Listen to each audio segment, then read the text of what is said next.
Hallo, hier ist wieder Subtext unterwegs auf dem Maifeld Derby. Wir sind immer noch mit Kamera und Mikrofon unterwegs und haben jetzt bei uns Steve von der Band Neurosis, die nachher um 19 Uhr noch im Palastzelt drin spielen werden. Hi Steve, it's a pleasure to meet you. Thanks for taking the time. Just told me you arrived at the festival a couple hours ago.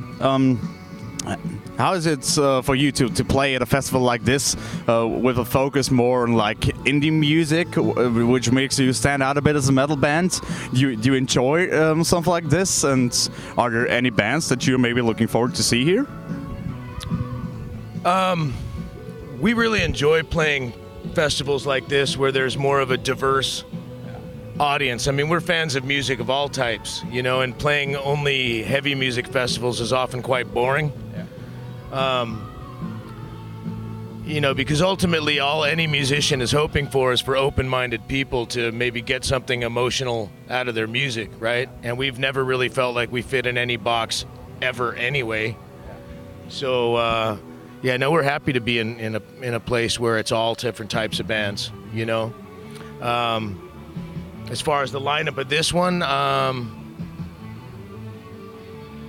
I don't know who's playing today since I just got here. But I looked at the program, and the Eels would be interesting. See Deer Hunter, Wolves in the Throne Room, a friend of ours, of course. That's back to the heavy stuff. But I don't know. Maybe I'll be surprised by something. As you said, it's a pretty diverse lineup, and your band has been on the forefront of more experimental type of metal music for almost 3 decades or more than 3 decades now. How do you think? What do you think is the state of metal music today? Are there still bands that, newer bands especially, that excite you, that are still pushing the boundaries of heavy music today? I think so. I mean, it's you know, we still honestly view ourselves as punks, not even as metal. That's just the genre that adopted us because we had nowhere else to go. You know, for us, we're still DIY where we came from, and it was always the rules were, there are no rules, fuck you, we do what we want, and we're going to make emotional, original music. And, you know, when our sound got really heavy and strange, we, you know, alienated probably our old punk rock audience, and things changed a lot over time. I think it turned out that heavy metal, or metal, whatever, it turned out to be one of the more open-minded scenes in the long run, whereas it didn't start that way, you know?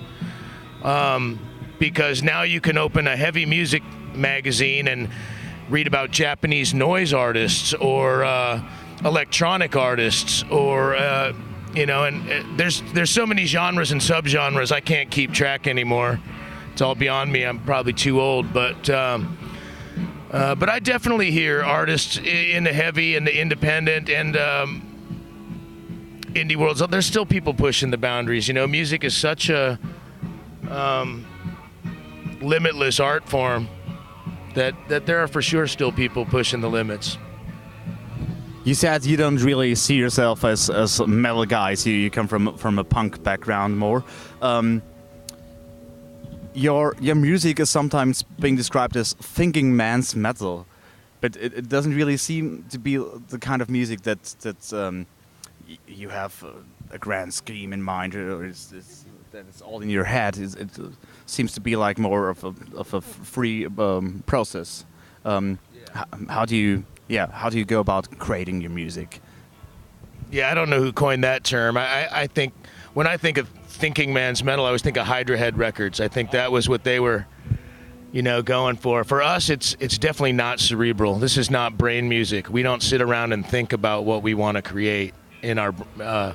The only times we've come up with concepts cerebrally that usually get thrown away and they're weak because we're not smart enough to see them through. You know, so it's more about surrendering to the gut level and the soul level, you know, and making something more primal.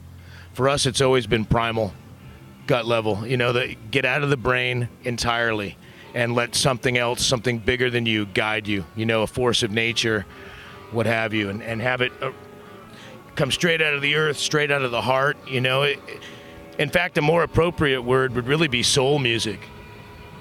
Honestly. It comes from soul. Right, yeah. So why can't we be soul music if that's where it comes from? You've been putting out albums. You put out a dozen albums over the last 3 decades. It was a really long time. Are there some things you do to shake things up to keep it fresh and exciting for yourself when you enter the studio? Do you ever go to the studio and have like a little concept in mind what you want the next record to sound like when it's finished, or are there some things you do to shake things up to keep it fresh and exciting? Well, by the time we enter the studio, we have everything dialed in and figured out, because we usually record and mix our records real fast. We don't have a lot of time together. We all have day jobs and families and live in different parts of the United States. So by the time we were recording, we have everything completely dialed. But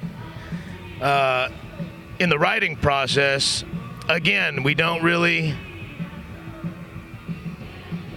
talk about it or discuss it, but it's understood that we need to always explore new territory and always push new boundaries and always open up some new pathways and new ways to express ourselves, because one thing that would definitely destroy the spirit of what we do is to stagnate and to stop evolving. That would just be detrimental to everything. So we have to, it's just understood we have to go somewhere new, but we just don't discuss how. I imagine all of you guys have some sort of maybe a vision or ideas in mind where to go next with your music. Is it something that you guys still have to discuss, or you've been together so long as a unit that probably it clicks and you all know the exact direction where you want to go with what you're doing? Or are you having many discussions about what you're going to do next? Zero discussions. Yeah.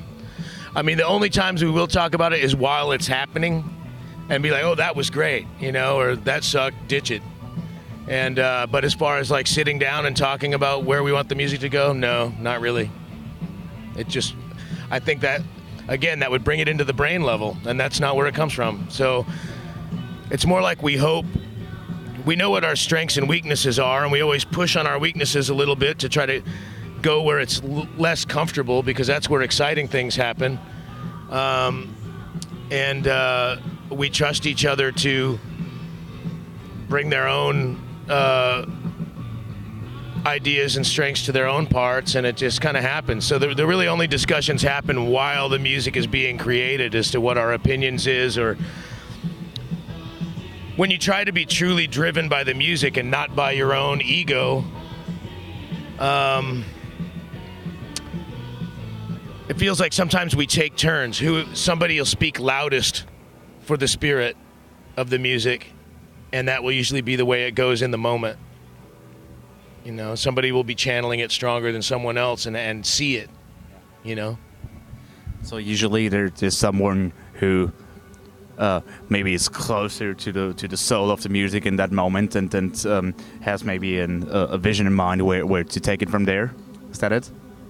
Yeah, but only in the moment, not predetermined. Nobody comes with some ideas like you hear of other bands doing, where some guy writes some song and comes and tells everybody what to play. We don't operate that way. It's more of an energy. If we're talking about it, we're usually talking about energy and spirit. And you've been on the road and on tour as a band for so long. What is the best part about being a touring musician, and what is the most annoying thing that you experience probably day in, day out? Well, at this point in our lives, we only play 25 shows a year, because, like I said, we do have other aspects of our lives. And so since we stopped touring full-time in the late 90s, 99, we probably stopped full-time and slowly built up to kind of between 25 and 30 shows a year spread out. So we don't have long tours anymore where we're out for several months. So I don't have any of the annoying things to look at anymore. I see it more as I have a lot of gratitude, and I feel very blessed that I am able to be in Mannheim, Germany with my best friends who I don't live near and I don't get to see unless we are making music. So it's this time together, traveling to interesting places and meeting interesting people. And so I just feel nothing but gratitude for the ability to take our music, which is often very strange and self-centered type of expression. So the fact that anybody else gives a shit about it enough to bring us to other countries is fucking amazing. And so I'm really just look forward to it at this point. It's exciting. It's not like vacation because it's more serious, but it's fun to be able to have adventures with your brothers.